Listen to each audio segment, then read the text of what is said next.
Good morning. How are you doing? Happy Friday and welcome to Mindful Mornings with Minnassa. So, I keep forgetting every time that I do the filming. So, here we go. Tomorrow on Saturday the 10th, I will be the guest on Gertrude's channel, which is at 11 a.m. Central Time, 9 Pacific, and 12 noon.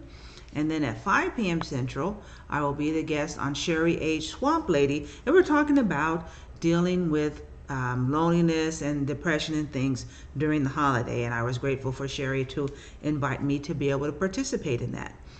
Now, I also did a full moon in Gemini meditation.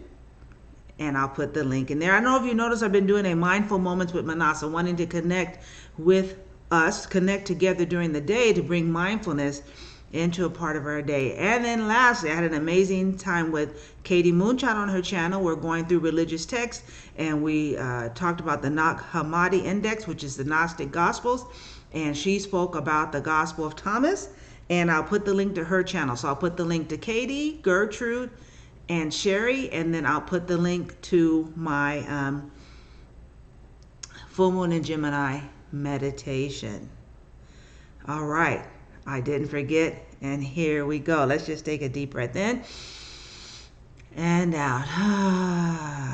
I want to thank all of you for your encouraging, kind, and loving comments. I love talking with y'all, so thank you for being here. And every once in a while I get a comment from someone who I didn't know was here, but I'm glad that each one of you is here. Thank you for ending your week with me. Have a beautiful weekend. Our reading today comes from, I don't know if you can see it, Mindful Magazine. And this is the beginning of the article on self-love.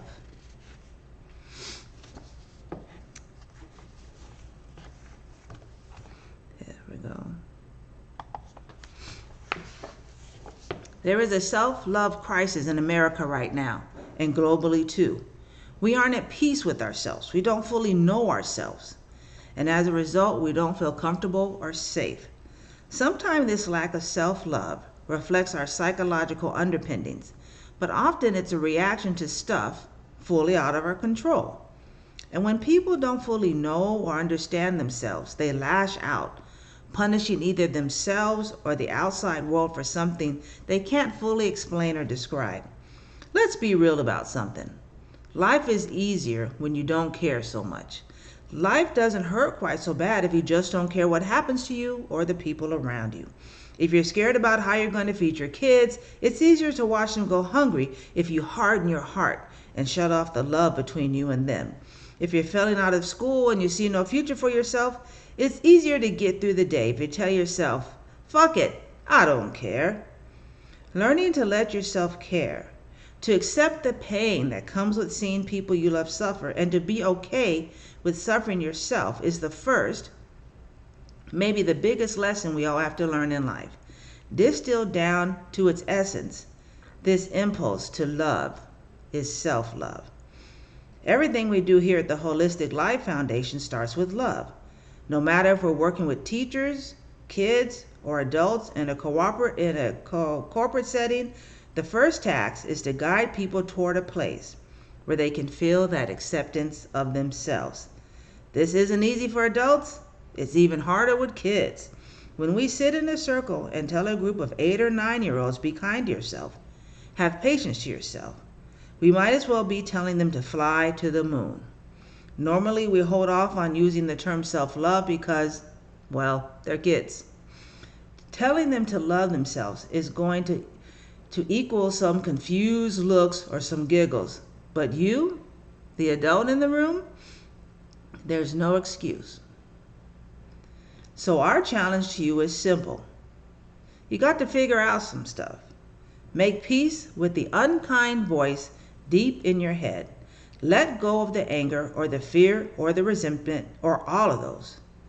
And learn to love yourself. And I don't know what to add to that other than you are all worthy of love. And you are loved and beloved by the universe. You bring value. You matter. Your voice is important and needed. And the presence that you bring to this planet matters, is important. And I am so glad to be in this sacred space with all of you. I love you. I namaste you. The divine in me recognizes, celebrates, and says, hey, to the divine in you. And I love that. I love you.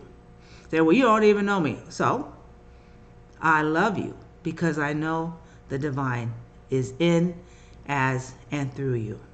I'm so grateful to be able to start your day or afternoon or evening when I see you saying the words, I love you, and as equally important, Minnassa girl, I love you too. I love myself. Have a beautiful weekend. Look down at the links. I'll also put the link in for my oneness meditation, which is the 17th. Thank you all for being here. Thank you. Have a great weekend.